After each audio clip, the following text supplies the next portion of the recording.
네, 여러분 안녕하십니까? 아마존 웹 서비스가 보내드리는 AWS 리인벤트 특집 온라인 세미나에 오신 것을 환영합니다. 오늘은 지난 2주 전에 라스베가스에서 있었던 AWS 리인벤트에서 소개된 신규 서비스들을 분야별로 요약해드리는 시간이고요. 그 첫 번째 시간으로 컴퓨팅 분야에 대한 신규 서비스들을 이제 알려드리는 시간을 갖도록 하겠습니다.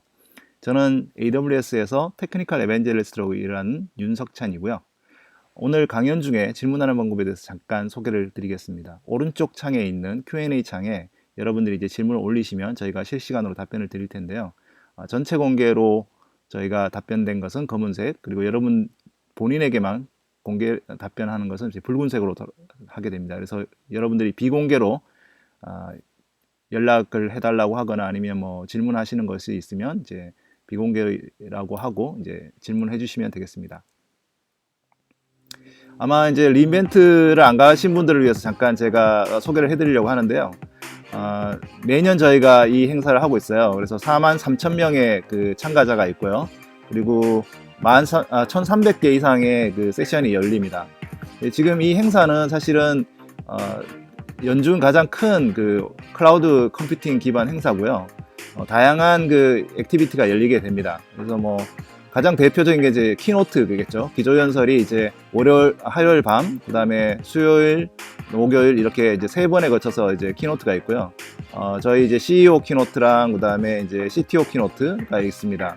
그리고 이제 엑스포장에서 굉장히 많은 기업들이 이 클라우드 관련한 그 전시를 하고 있어요. 그리고 또 많은 네트워킹 자리도 있거든요. 그래서 뭐 pop클로리라든지 아니면 뭐 재밌는 이제 이런 챌린지 이런 것들을 갖고 있습니다.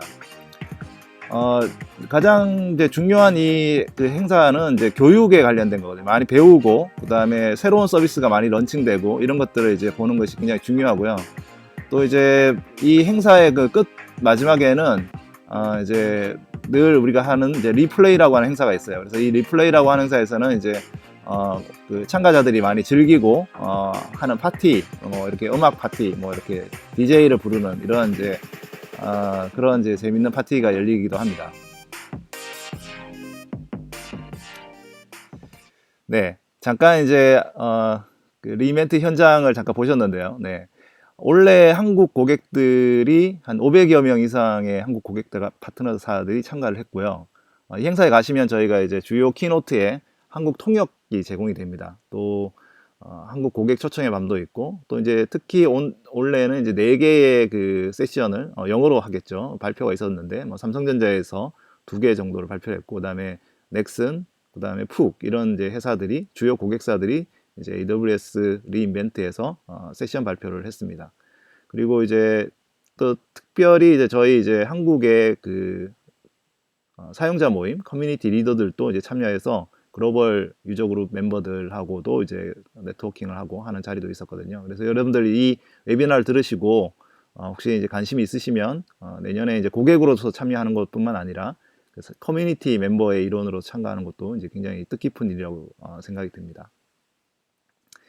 그 AWS 리인벤트는 이제 하이라이트는 사실상 이제 키노트 기조 발표가 되겠죠. 이 기조 발표는 아까 제가 말씀드린 대로 화요일 저녁에 이제 AWS 인프라나 뭐 AI 보안에 대한 어떤 특별한 주제에 대해서 발표하는 게 있고요.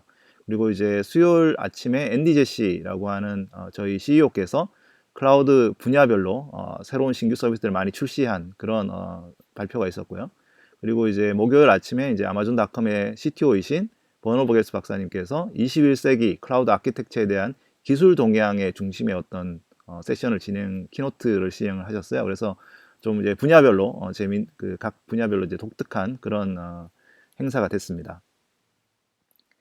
그 올해의 저희 메인 사실 테마라고 하는 것은 AWS라고 하는 것이 그렇잖아요. 여러분들이 이제 뭔가를 새로운 것을 만들려고 할 때 항상 많은 이제 해야 되는 것들 이런 것들을 이제 여러분들한테 도와주는 역할을 많이 합니다. 그리고 개발자들, 특히 빌더들이라고 하는 사람들은 뭔가 새로운 것을 꿈꾸고 뭔가 새로운 것을 만드는 그런 사람들이잖아요. 사실 이게 음악을 하시는 그 작곡하시는 분들하고 비슷하다고 볼 수 있습니다. 음악 하시는 분들도 이 미디라든지 컴퓨팅 이 컴퓨터 도구들을 많이 사용을 하시는데 그런 어떤 도구를 많이 사용해서 뭔가 두려워하지 않고 새로운 음악을 만들어내는 것처럼 빌더라고 하는 개발자들도 비슷한 어떤 역할을 하고 있고, 거기에 이제 AWS 클라우드가 많은 힘을 더해준다, 이런 어떤 테마를 가지고 이 기조연설이 진행이 됐습니다. 이 기조연설에서 가장 이제 뭐 처음에 비즈니스 업데이트, 그러니까 AWS가 얼마만큼 비즈니스에서 잘 하고 있는지, 그 다음에 클라우드 산업에서 얼마만큼 리더십을 갖고 있는지, 이런 것을 보여주는 이야기를 먼저 시작을 하는데, 뭐 먼저 보여드리면은, 이게 이제 가트너에서 나온 어떤 작년에 그 마켓쉐어의 어떤 장표거든요. 딱 보시면 아시겠지만 AWS가 다른 모든 그 서비스 프로바이더들을 합친 것보다 몇 배가 많은 44%의 시장 리더십을 가지고 있습니다. 사실 당연한 거겠죠. AWS가 10년 전에 이 그 클라우드 컴퓨팅 산업을 처음 시작을 했고, 지금도 굉장히 많은 그 서비스를 런칭하면서 고객들의 피드백에 따라서 서비스가 늘어나고 있거든요. 그래서 이렇게 그 시장 리더십을 갖게 된 가장 큰 원인은 뭐냐면, 고객이 원하는 그런 어떤 서비스를 광범위하고 깊이 있게 모든 것을 하나하나씩 그 만들어서 IT 요구사항을 수용해주는 그런 어떤 장점이 있겠습니다. 그래서 인프라나 코어 서비스들, 그러니까 컴퓨팅, 스토리, 네트워크, 데이터베이스뿐만 아니라 최근에는 이제 데이터 분석 서비스, 데브옵스, 모바일 앱, IoT, 머신러닝, 엔터프라이즈 앱, 이런 식으로 다양한 방향으로 이제 저희가 IT 워크로드들을 다 수용하고 있다고 보시면 되겠습니다. 아마 여러분들이 이제 그 콘솔을 보신 분들이 계실 것 같은데요. AWS 콘솔에 이제 로그인 하시면 이렇게 콘솔이 있잖아요. 이제 지금 보시면 서비스가 굉장히 많이 런칭된 것을 보실 수 있고요. 보시면 가장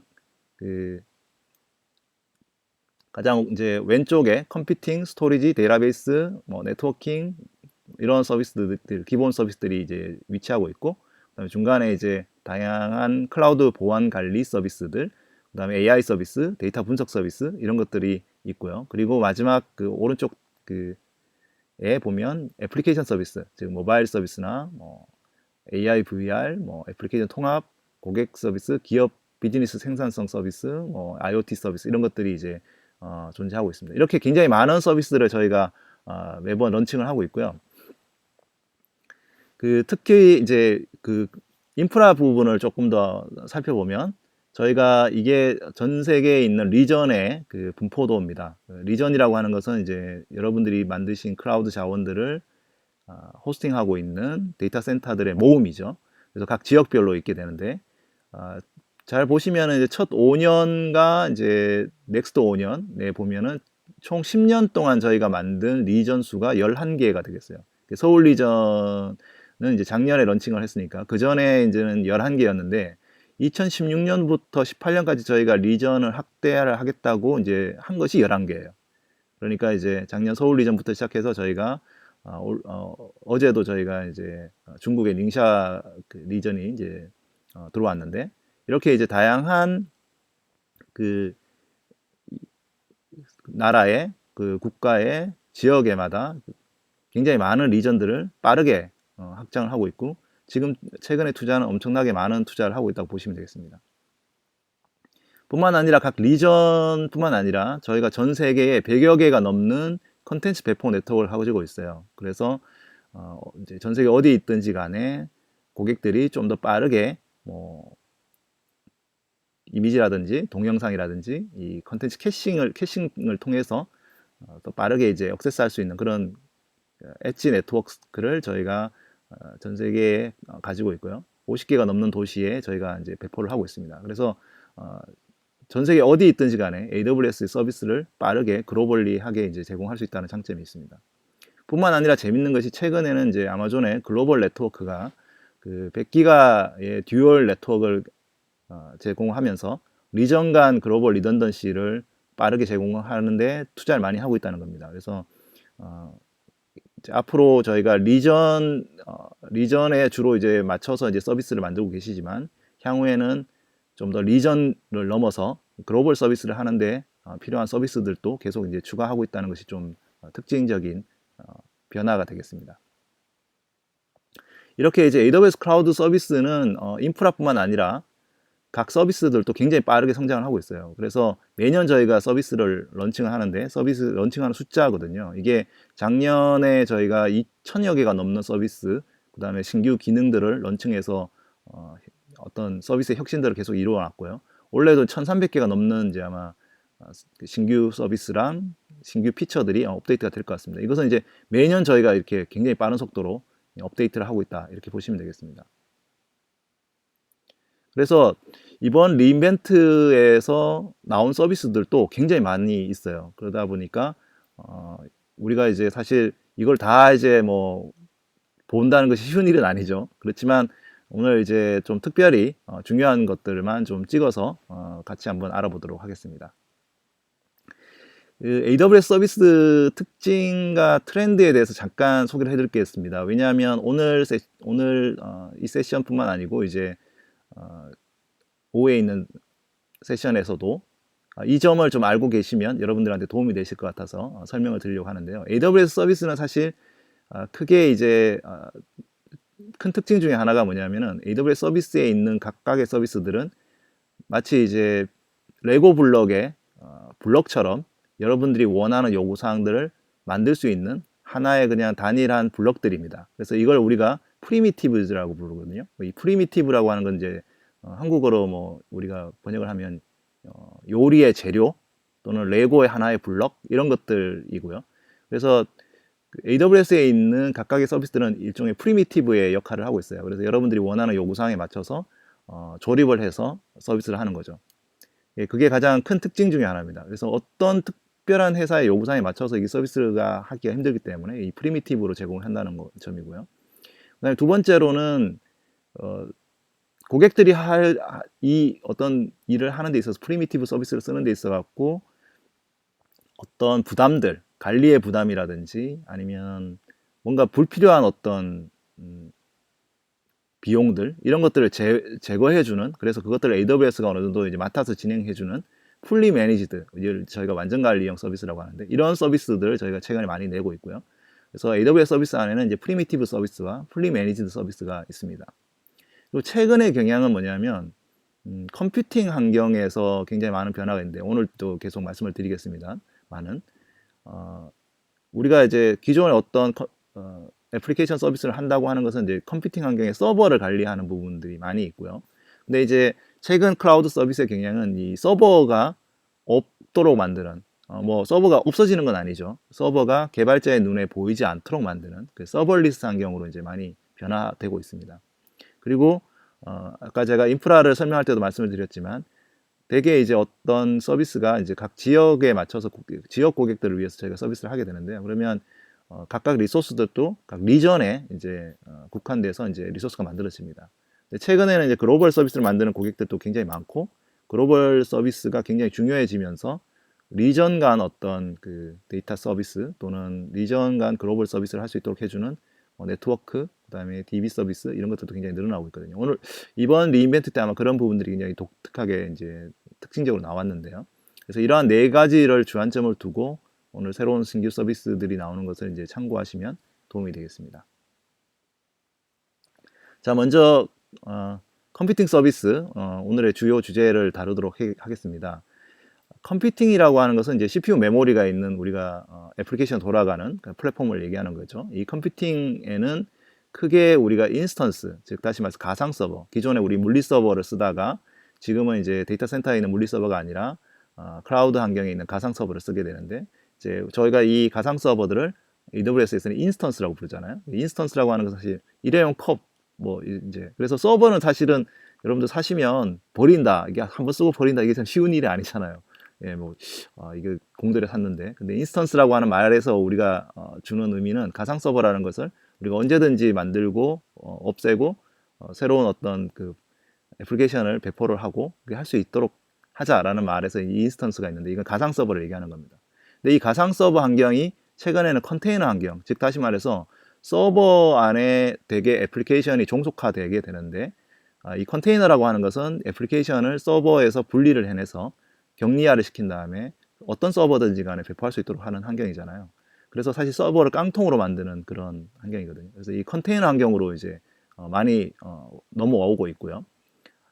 그리고 이 서버를 여전히 관리를 해야 되는 부담, 그러니까 인스턴스든 컨테이너든 간에 서버나 서버 클러스터를 관리해야 되는 부담에서 좀 없애서 나는 개발자니까 그냥 코드만 배포하고 그리고 이게 실행된 시간에만 가금을 하고 더 이상의 서버 관리는 좀 없었으면 좋겠다.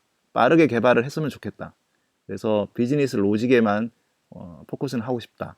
라고 하는 그런 고객들의 니즈에 맞춰서 이제 서버리스 환경으로 넘어오고 있습니다. 그래서 현재는 인스턴스, 그러니까 가상 서버, 컨테이너, 서버리스 환경이 공존하고 있고요. 각 고객들은 이 세 가지 환경 중에 하나의 컴퓨팅 환경을 선택을 할 수가 있겠습니다. 그래서 AWS에서는 이 세 가지의 그 컴퓨팅 환경에 맞는 모든 서비스들을 제공을 하고 있고, 이 각각의 그 어떤 부분의 고객들의 요구들을 저희가 충족을 하면서 신규 서비스를 만들었는지 한번 알아보도록 하겠습니다. 먼저 인스턴스 영역인데요. 인스턴스 영역은 아마 저희가 여러분들이 서버를 만드실 때 많은 인스턴스 타입이 있습니다. 그래서 뭐 CPU가 많이 드는 인스턴스, CPU가 많이 드는 워크로드라고 하면 C 타입 인스턴스를 쓰고, 메모리가 많이 먹는 인스턴스다 하면 뭐 R 타입 인스턴스를 쓰고, 최근에는 이제 뭐 AI, 그러니까 딥러닝 트레이닝 같은 걸 할 때는 GPU를 쓰잖아요. 그래서 GPU 인스턴스, 그러면 P3 인스턴스를 쓰고, 그리고 이제 뭐 그래픽 작업을 한다 그러면 이제 GPU 중에도 그래픽 작업을 잘하는 G3 인스턴스 쓰고, 이런 식으로 여러분들이 원하는 워크로드에 따라서 다양한 인스턴스 타입을 선택을 할 수가 있습니다. 그래서 그냥 간단한 가상 서버 호스팅부터 시작해서 GPU 또는 FPGA라고 하는 이제 아주 고 높은 수준의 그 하드웨어 가속 기능까지 다양한 인스턴스 타입을 저희가 제공을 해주고 있고요.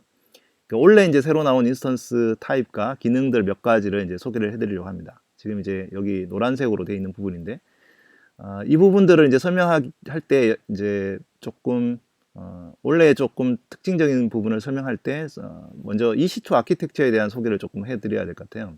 아마 여러분들이 가상 서버 환경이 어떤 환경으로 돌아가는지는 아실 거예요. EC2 호스트라고 하는 것은 EC2의 물리 호스팅을, 물리적인 서버에 EC2 소프트웨어랑 고객들의 가상 인스턴스가 이렇게 올라가게 됩니다. 그래서 이제 물리 서버에 저렇게 이제 위에 올라가고, 그리고 EBS 볼륨이라고 하는 부분은 이제 네트워크로 저희가 연결이 되게 되겠죠.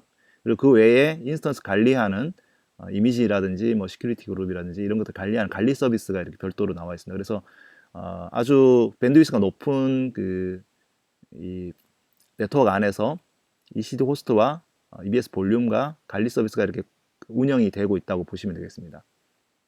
근데 이제 여기에 EC2 호스트를 조금 더 자세하게 살펴보면요, 고객들의 인스턴스 밑에 이제 하이퍼바이저라는 게 있죠. 우리가 이제 가상 서버에서는 아마 조금 많이 익숙하실 겁니다. 하이퍼바이저가 있고, 그리고 이제 이 그 게스트 OS의 하단에 물리 서버에 들어가는 네트워크, 그다음에 스토리지, 관리, 뭐 보안 서비스 이런 것들이 이제 같이 이제 OS에 있는 것들을 사용하게 됩니다. 근데 이제 이런 어떤 환경에서 최근에 AWS에서는 이런 그 부분을 고객들의 인스턴스 부분과 하이퍼바이저를 분리해내는 작업을 시작을 했거든요. 이게 한 3년 정도 됐습니다. 그래서 이걸 저희가 니트로 시스템이라고 하고요. 니트로 시스템에서 각각의 영역을 하나씩 분리를 했는데, 예를 들어서 C3 인스턴스가 2013년에 나왔는데, C3 인스턴스는 네트워크를 분리를 한 거죠. 그래서 네트워크 대역폭을 향상을 하고 지연 속도도 굉장히 감소를 시킨 그런 인스턴스 타입이었고요. 그리고 스토리지 부분을 분리해낸 것이 2014년도에 C4 인스턴스입니다. 그래서 C4 인스턴스는 네트워크뿐만 아니라 스토리지까지를 분리해서 물리 서버에서 분리해서 운영을 하고 있고, 그래서 EBS 볼륨을 굉장히 최적화하고 기본 설정을 뭐 볼륨 사이즈를 늘린다거나 줄인다 하는데 굉장히 도움이 되는 그 인스턴스 타입이었습니다. 그리고 이제 작년에 저희가 C5라고 하는 인스턴스를 만들고 올해 이제 출시를 했는데, 이 인스턴스 타입은 사실 이제 그 컴퓨팅 효율을 굉장히 극대화하는 그런 겁니다. 그래서 이제 뭐 CPU 메모리 관리라든지 보안이라든지 모니터링 이런 부분들을 완전히 빼내서 컴퓨팅 환경을 높였죠. 그러다 보니까 지금 현재는 그 EC2 물리 서버에 있는 고객들 인스턴스하고 이 네트워크 스토리지 관리 부분이 완전히 분리가 됐고요. 저희가 여기에 니트로 하이퍼바이저라고 하는 것들을 이제 넣습니다. 그래서 아마 저희가 KVM의 일부 그 기능을 넣고, 그 다음에 저희가 만들어진 네트로 하이퍼바이저를 사용을 한 거죠. 이렇게 함으로써 저희가 할 수 있었던, 얻을 수 있던 장점 중에 하나는 뭐냐면, VMware라고 하는 완전히 다른 회사의 그 하이퍼바이저를 갖고 있는 그런 서비스들도 올릴 수가 있게 됐습니다. 이 VMware on AWS라고 하는 것은 VMware라고 하는 이제 이 사내에 있는 클라우드 가상 서비스를 만드는 솔루션을 AWS에 탑재를 하고 AWS 클라우드, 퍼블릭 클라우드 안에서 이 VMware를 돌려서 이제 예를 들어서 VMware 고객이 VMware 사내에 쓰고 있는 VMware에 있는 인스턴스와 AWS 클라우드 상에 있는 인스턴스를 같이 쓰고 싶을 때 VMware에다 연락을 해가지고 요청을 해서 서비스를 할 수 있는 그런 어떤 방법이 되겠습니다. 그래서 이렇게 할 수 있었던 이유가 금방 제가 말씀드린 대로 니트로 시스템과 게스트 OS 올라가는 그 EC2 물리 장비들을 완전히 분리함으로써 이제 가능하게 된 거죠. 자, 그런데 이렇게 하니까 많은 고객들이 야, 우리도 이런 부분들을 직접 사용할 수 있도록 하면 어떨까? 라고 하는 부분들을 이제 요청을 주신 거죠. 그래서 저희가 이번에 신규로 서비스 런칭한 것이 바로 EC2 베어메탈 인스턴스가 되겠습니다. 이제 VMware on AWS에 저희가 니트로라고 하는 시스템을 만들고 거기에 VMware on AWS를 한번 운영을 한 경험을 기반으로 해서 고객들이 직접 물리 하드웨어에 접근해서 운영 체제를 직접 실행하면서 또 그런 AWS의 어떤 장점들, 클라우드의 장점들을 지원받는 그런 서비스가 되겠고요. 만약에 여러분들이 갖고 있는 워크로드 중에 가상화를 할 수 없는 워크로드라든가 아니면 특정한 하이퍼바이저가 필요한 업무라든가 아니면 소프트웨어 중에 물리적인 CPU 메모리에 할당되는 어떤 라이센스를 갖고 있는 소프트웨어를 쓰신다거나 이런 경우에는 EC2 베어메탈 인스턴스를 사용하실 수가 있겠습니다.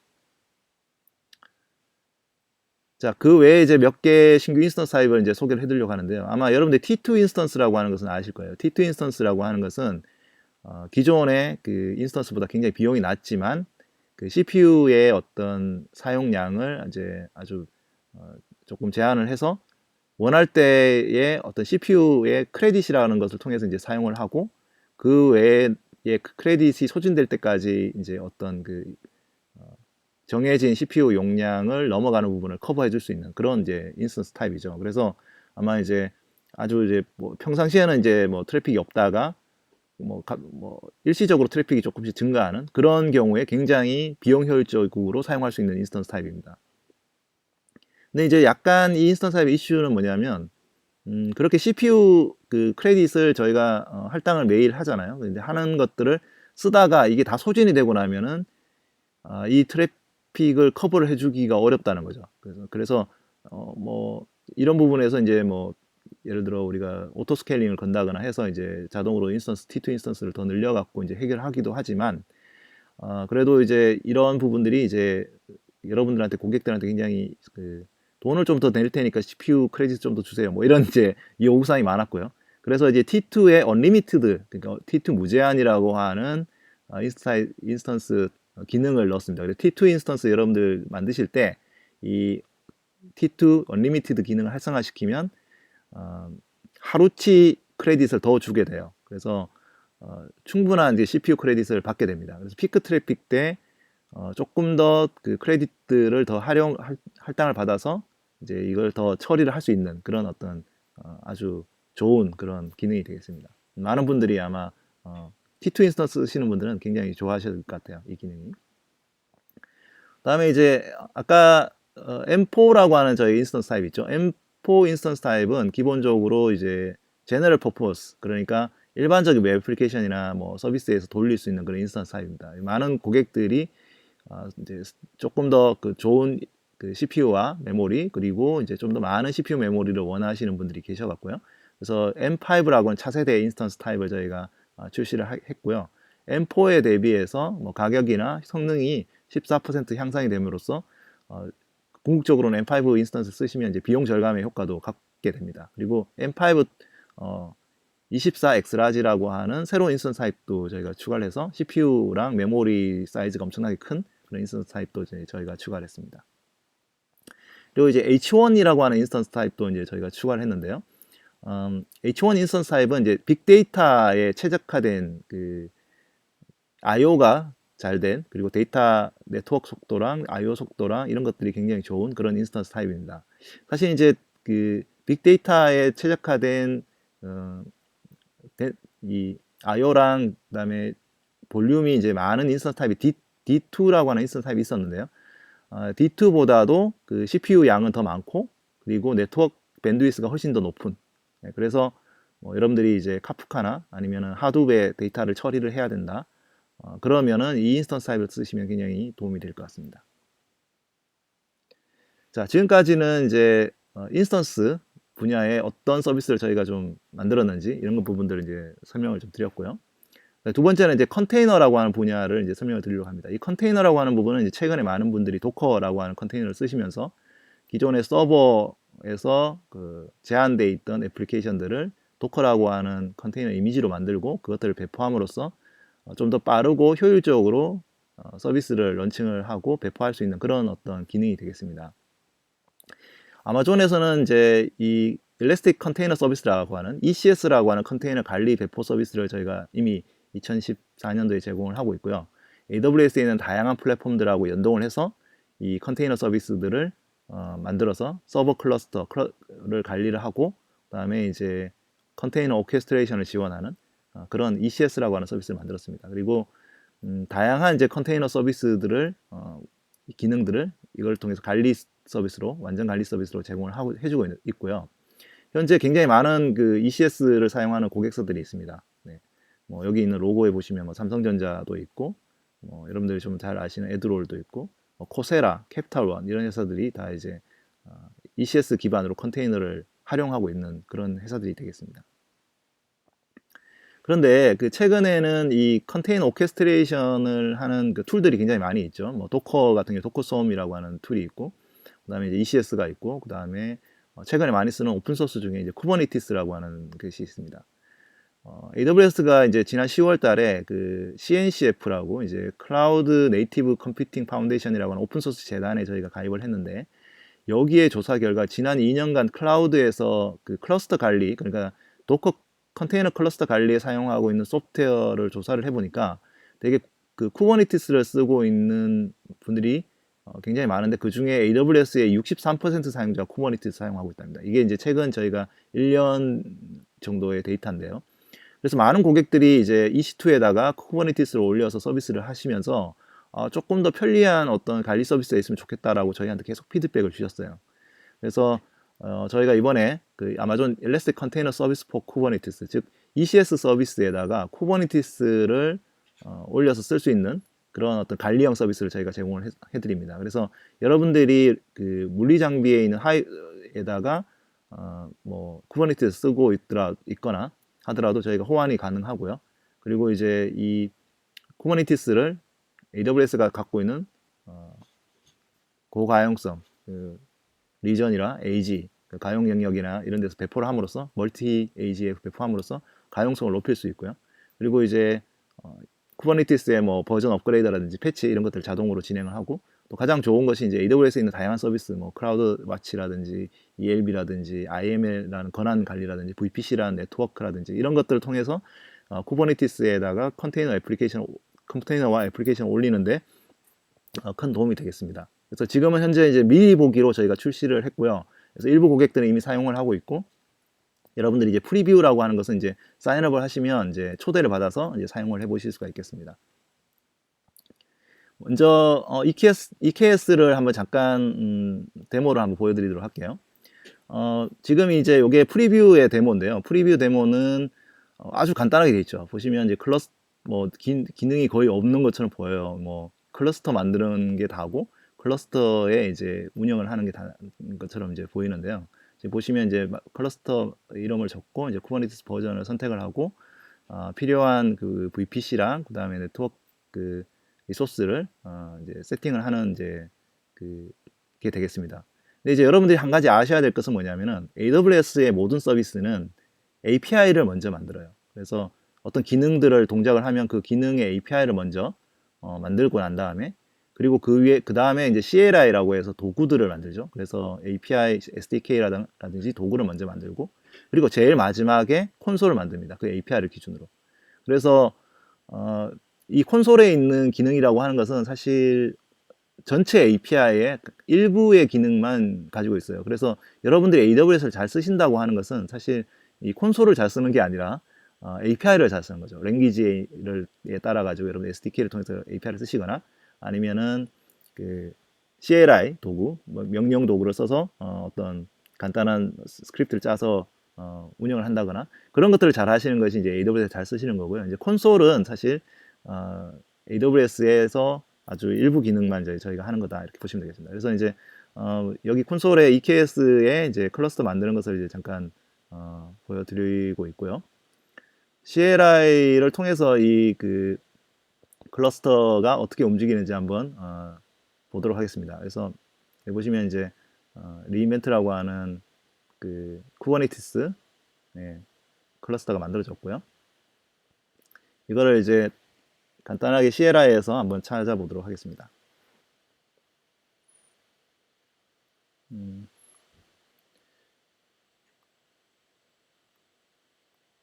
자, 보시면 이제 쿠버네티스 컨피그를 불을 해보면 이렇게 이제 정보가 나오죠.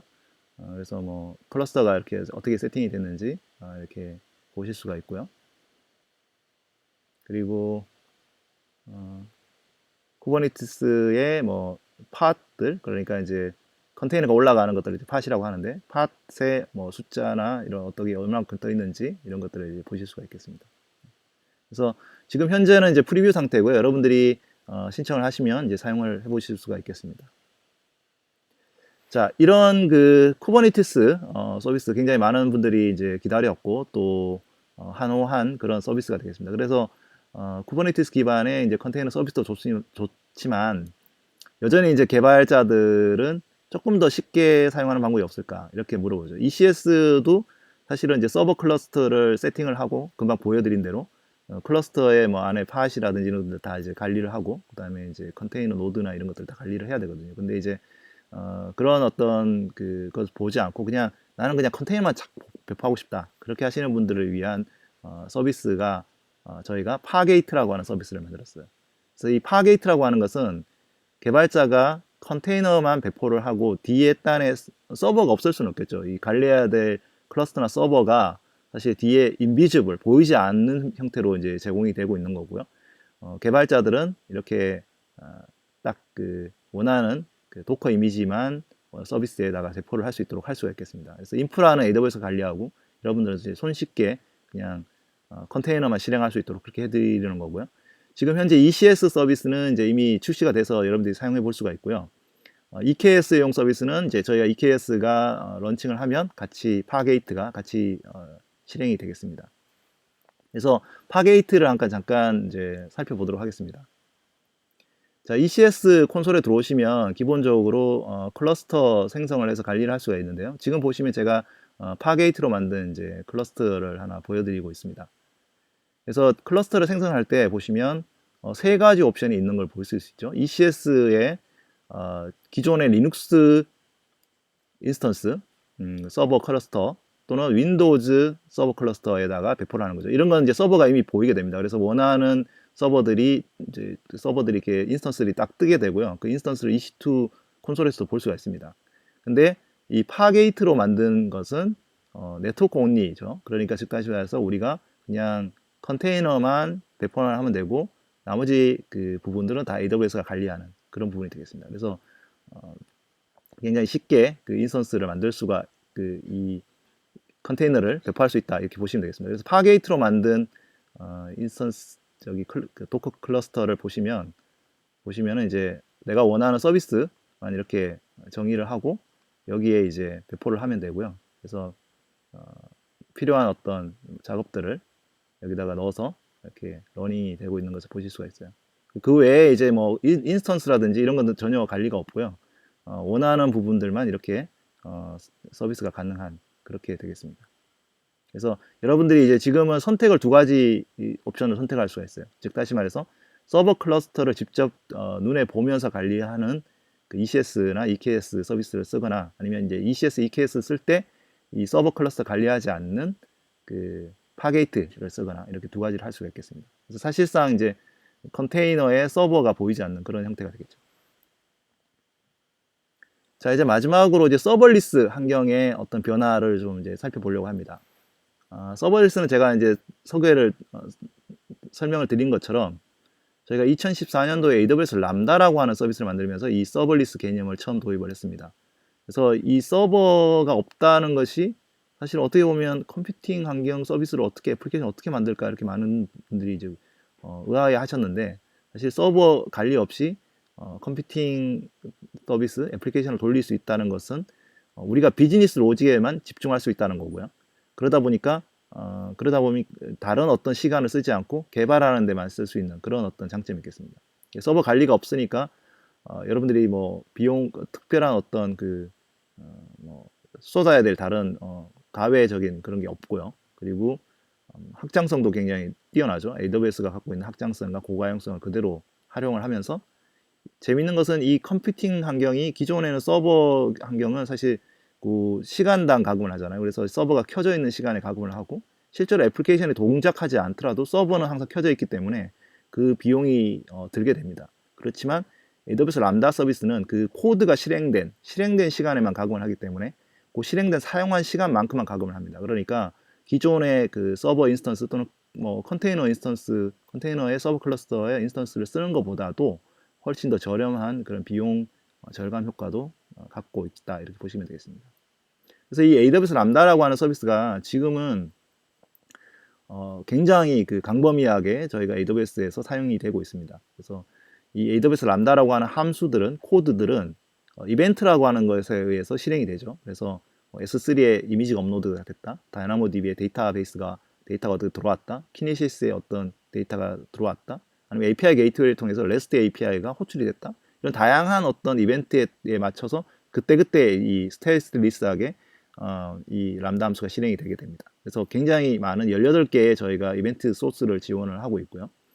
그래서 그렇게 이제 이 이벤트들에서 만드는 람다 함수를 조금 더 편하게 관리할 수 있도록 하기 위한 스텝 펑션이나 아니면은 뭐 트래킹, 추적할 수 있는 엑스레이라고 하는 서비스도 저희가 가지고 있고, 이 람다라고 하는 이 서버리스 컴퓨팅 환경이 단순히 클라우드 환경에 있는 게 아니라 최근에는 이런 IoT 환경 또는 클라우드 밖에 있는 환경에도 저희가 제공을 하고 있어요. 그래서 이 그린글래스라든지 스노우볼 엣지라고 하는 IoT 코어 또는 저장 장치에다가 람다 함수 컴퓨팅 환경을 넣어서 개발자들이 외부 밖에서도 개발한 코드들을 클라우드 환경에서 연동해서 쓸 수 있도록 해주는 부분까지도 확장을 하고 있어요. 그래서 이벤트 기반의 서비스, 소스들, 그리고 람다를 엣지에서 사용하는 클라우드의 바깥인 엣지에서 쓰는 부분까지도 이 람다가 확대가 되고 있다, 이렇게 보시면 되겠습니다. 가장 대표적인 예 중에 하나가 이제 이 아이로봇이라고 하는 무인 청소기, 로봇 청소기를 만드는 회사가 이 모든 서비스를 서버리스 환경에서 API 게이트웨이로 호출을 하면 람다 함수가 실행이 돼서 IoT에 있는 부분에 이제 뭐 로봇을 변경한다거나 아니면 데이터를 받아서 처리를 한다거나 무인 청소기를, 로봇 청소기를 이제 등록을 한다거나 이런 부분들을 다 람다 함수로만 운영합니다. 옛날에 같으면 우리가 이걸 서버를 깔고 서버에다가 이제 애플리케이션을 올려갖고 서비스를 했는데, 지금은 모든 이런 동작들, 이 로봇 청소기를 하기 위한 서비스를 하기 위한 모든 동작들을 다 람다와 그리고 서버리스 환경에 있는 데이터베이스 환경으로만 저희가 서비스를 하는 그런 케이스가 있고요. 굉장히 많은 이제 고객들이 AWS 람다를 쓰고 있어요. 지금 초기에 처음 나왔을 때 이 람다의 어떤 사용에 대한 부분들이 굉장히 혁신적이고 어떻게 사용할 건가, 굉장히 많은 분들이 이제 고객들이 생각을 하고, 웹 애플리케이션부터 해서 모바일, API 백엔드, 그리고 데이터 분석, IoT 이런 환경에도 모두 다 도입을 하고 있는 그런 실정 상황이라고 보시면 되겠습니다. 자, 이번에 AWS 람다의 주요 기능들이 많이 업데이트가 됐어요. 가장 대표적인 것이 이제 람다 콘솔이 좀 많이 바뀌었고요. 그래서 람다 콘솔은 사실 굉장히 많은 변화가 그동안 있는데 이번에도 이제 좀 변화가 많이 있습니다. 그리고 API 게이트웨이에 VPC 연동하는 부분도 저희가 이번에 지원을 했고요. 그리고 기존에 이제 람다 함수는 한 1.5GB의 메모리를 지원하고 있었어요. 즉 다시 말해서 우리가 이 컴퓨팅 환경을 메모리에 이제 맞춰갖고 저희가 컴퓨팅 CPU를 이제 할당을 하거든요. 그래서 1.5GB까지 이 프로그램이 실행되는 메모리를 사용할 수가 있었는데, 좀 더 헤비한 그런 애플리케이션들이 람다 함수에 실행될 수 있도록 3GB 정도의 메모리를 지원하고요. 그리고 이제 동시적으로 실행되는 람다 함수에 대한 제어도 가능해졌습니다. 그래서 컨커런시 지원을 이제 저희가 하고 있고요. 그리고 지금 현재는 이제 노드.js, 그 다음에 파이썬, 자바, .NET 1.0만 저희가 랭귀지 런타임을 지원하고 있는데, 이제 .NET 코어 2.0과 이제 앞으로 이제 2018년도에 고 랭귀지도 저희가 지원하는 그런 기능 업데이트를 발표를 했습니다. 그래서 이제 람다 콘솔을 잠깐 보시면 지금 람다 함수에 뭐 약간 콘솔이 많이 바뀌었어요. 그래가지고 지금 보시면 이제 이 이벤트 트리거링 하는 부분도 조금 내용이 좀 바뀌었고 모양이, 그리고 이제 여기 이제 함수 실행하는 부분에 함수에 그 에디팅하는 부분도 좀 바뀌었죠. 네. 그래서 뭐 에디터가 이제 들어왔고요. 그리고 이제 동시성 지원하는 부분들도 동시성 부분에 대한 부분의 기능도 이제 저희가 추가로 들어왔고요. 그리고 메모리 같은 경우도 지금 보시면은 이제 3기가까지 이렇게 늘어나고 있는 걸 이렇게 보실 수가 있겠습니다.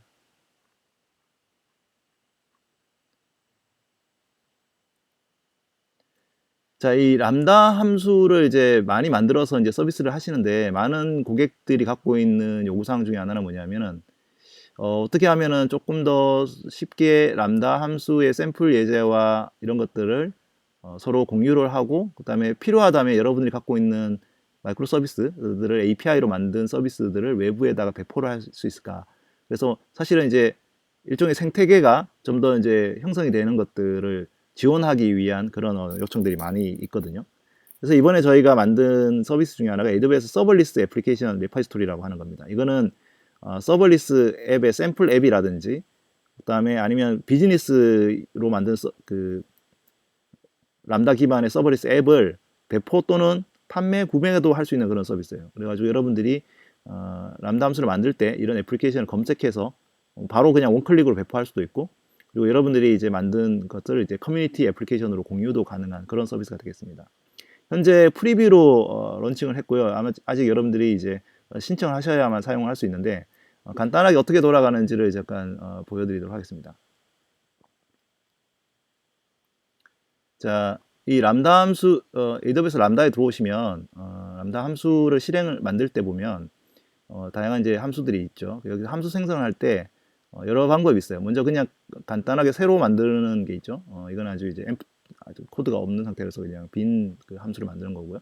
이 블루프린트라고 하는 부분은 저희가 샘플 예제들을 많이 가지고 있어요. 그래서 아마 블루프린트로 청사진이죠. 그래서 굉장히 많은 블루프린트를 통해서 저희가 이제 뭐 예를 들어서 노드만 찾을 수도 있고요. 노드.js용만 찾거나, 아니면 이제 뭐 알렉사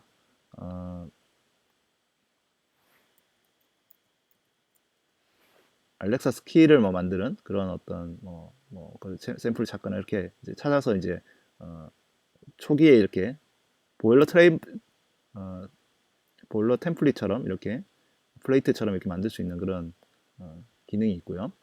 그다음에 이제 이번에 새로 만든 저희가 이번에 런칭하는 것이 이제 서버리스 애플리케이션 레포지토리입니다. 이 서버리스 애플리케이션 레포지토리는 AWS 또는 다른 AWS 개발자가 게시한 서버리스 앱들을 찾아서 이제 배포할 수 있는 그런 서비스가 되겠습니다. 그래서 사실은 이게 어떻게 보면은 아까 블루프린트랑 비슷하게 생겼지만 실제로는 여러분들이 만들어서 패키징을 만들어서 실제로 그냥 바로 배포할 수 있는 그런 서비스가 되겠습니다.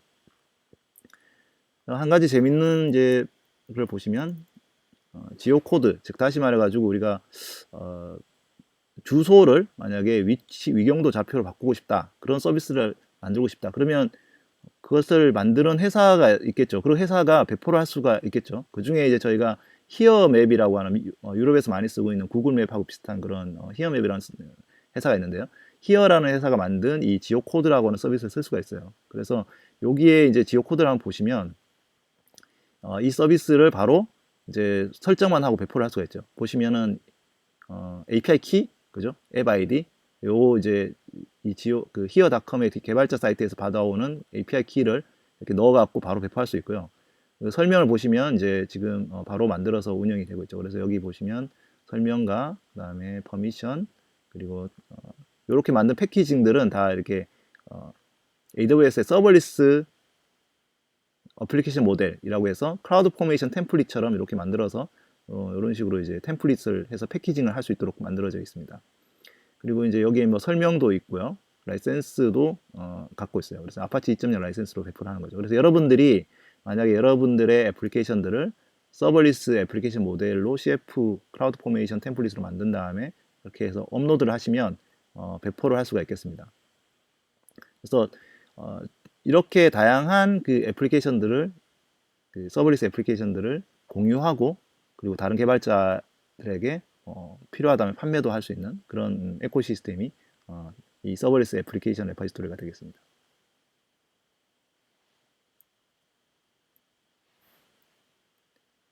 자, 잠깐 데모를 보셨고요. 이번에 이제 또 재미있는 많은 분들이 또 이제 또 흥미롭게 보신 서비스가 AWS 클라우드9이라고 하는 서비스인데요. 아마 여러분들이 클라우드9이 들어보신 분이 계실 거예요. 클라우드9은 클라우드 기반의 웹 ID입니다. 그래서 클라우드 ID죠. 그래서 개발을 하실 때 그 ID를 많이 쓰시잖아요. 근데 ID를 로컬에서 쓰는 게 아니라 클라우드 기반의 인스턴스에다 올려갖고 쓰는 거죠.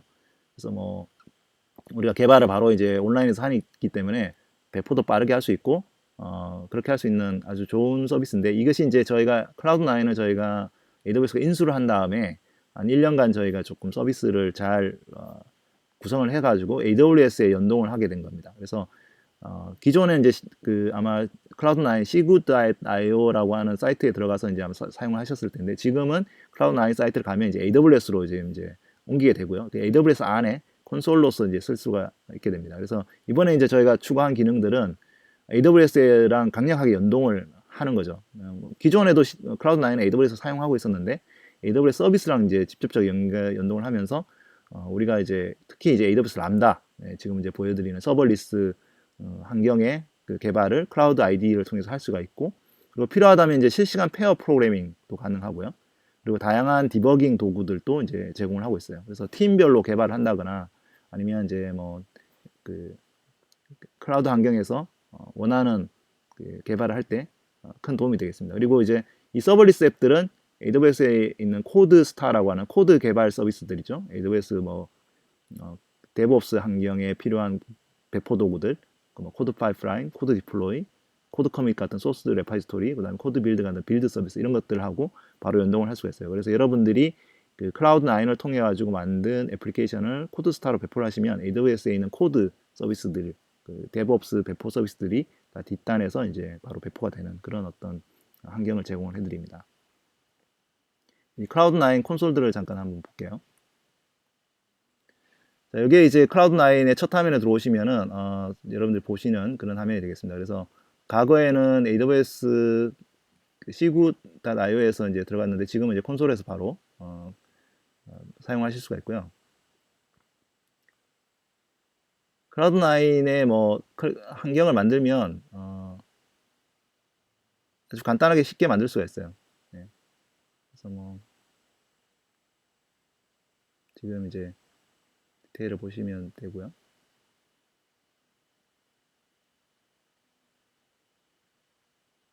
자, ID를 오픈하면은 이런 화면이 나옵니다. 그래서 ID는 이제 기존에 그 클라우드9을 써보신 분들 아주 친숙하실 것 같아요. 그래서 보시면 이제 이 뭐 이렇게 그 쉘 환경도 그대로 제공을 하고 있고요. 그리고 여기 보시면 이제 각각의 내비게이션도 있고 커맨드 모드도 있고 그렇고 에디터 화면도 있어요. 그래서 뭐 내비게이션에 저희가 이렇게 에이스 아이디를 붙여서 이제 아이디로 개발을 할 수가 있게 되겠고요. 또 재밌는 것이 이제 보시면 여기 이제 컬래버레이션이라고 하는 기능이 들어있어요. 그래서 여러분들 팀 사람들을 초대를 해가지고 같이 개발도 할 수 있고 채팅도 할 수 있죠. 이런 식으로 채팅도 할 수 있고 같이 이제 개발을 할 수가 있고요. 그리고 이제 원하는 AWS 리소스를 저희가 받아와서 서비스를 할 수 있는데 여기 보시면 람다 함수를 불러와 갖고 배포를 에디팅을 하고 배포할 수 있습니다. 제가 19개의 람다 함수가 있는데 여기서 이제 로컬로 람다 함수를 갖고 온 다음에 디버깅도 가능하고요. 이제 스택 디버깅도 가능하고 필요하시면 여기 보시면 이제 로컬 실행이나 API 게이트웨이의 로컬 실행이나 이런 것들을 해볼 수 있고 디플로이를 하면은 바로 AWS 람다 함수 배포를 패키징을 해서 배포를 할 수가 있습니다.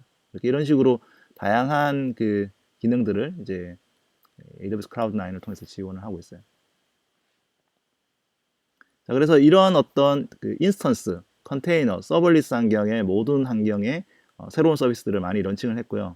이런 그 서비스는 사실 저희가 갖고 있는 많은 그 AWS 인프라랑 연계돼서 많이 이제 저희가 서비스가 되고 있는데, 보시면 이제 뭐 AWS 네트워크 서비스라든지, 그다음 VM웨어라든지, 배포 서비스, 그다음에 보안 서비스, 권한 인증 서비스, 이런 것들이 다 이런 어떤 그 새로운 컴퓨팅 환경, 인스턴스와 컨테이너, 서버리스의 모든 환경들을 다 지원해주고 있다, 이렇게 보시면 되겠습니다. 자, 컴퓨팅 환경 분야의 어떤 신규 서비스들의 주요한 서비스들을 몇 가지를 이제 설명을 드렸고요. 저희가 저희 유저 그룹 멤버, AWS 코리아 유저 그룹의 분들한테 이 신규 서비스 중에 뭐가 여러분들이 제일 재밌었는지를 한번 투표를 해봤어요. 그러니까 이제 쭉 나왔던 서비스인데, 그 중에 이제 보시면 우리가 EKS, 오늘 보여드렸던 EKS 파게이트가 사실 상당히 위에 있고, 람다의 지원 환경이 위에 있죠. 그러니까 지금 보시면 클라우드9도 마찬가지고, 지금 오늘 이제 소개해드린 많은 서비스가 컴퓨팅 환경에서 가장 많은 분들이 와, 이게 대단하다, 진짜 흥미롭다, 이렇게 이제 선택을 해주신 서비스가 되겠습니다. 그래서 다음 시간에 저희가 데이터베이스와 그 다음에 애널리틱스 서비스들을 소개를 해드리려고 하는데요. 여기 보시면 이제 뭐 데이터베이스와 애널리틱스 서비스들도 상위에 있어요. 그래서 그런 서비스들도 다음 시간에 소개를 해드릴 테니까 꼭 참여해 주시면 좋겠고요. 그리고 저희가 이런 어떤 서비스들을 모아서 유저 그룹에 있는 사람들이 조금 더 재밌게 개발자의 시각에서 준비한 행사가 내년 1월 20일에 열립니다. 그래서 리메트 특집 세미나에도 꼭 참여해 주시면 좋을 것 같습니다. 그 외에 이제 다양한 이 추가 신규 서비스에 대한 부분들에 대한 정보들을 여러분들이 뭐 홈페이지라든지 블로그, 그리고 이 린벤트 세션들이 다 녹화가 돼서 나와 있어요. 이미 그 동영상들이 유튜브에 이미 올라와 있거든요. 그래서 여러분들이 이러한 그 녹화 동영상과 발표 자료도 참고를 하셔서 배우실 수가 있습니다. 제가 뭐 오늘은 간략하게 제가 뭐 짧은 시간에 소개를 해드렸는데, 각각의 그 기능에 따라서 뭐 50분짜리 딥다이브 세션들, 그리고 뭐 이런 이제 실습 자료들, 이런 것들이 다 이제 온라인에 올라와 있으니까 여러분들이 관심 있는 기능들을 꼭 배워 보시면 좋을 것 같고요. 이렇게 배워 보셨다면 직접 이제 한번 만들어서 실제 여러분들이 하고 있는 업무라든지, 아니면 여러분들이 만들려고 하는 새로운 애플리케이션에 적용을 해 보시면 좋을 것 같습니다. 네, 오늘 시간은 첫 번째 시간을 여기서 마치고요. AWS 리인벤트 신규 서비스 소개, 컴퓨팅 분야의 온라인 세미나를 마치도록 하겠습니다. 감사합니다.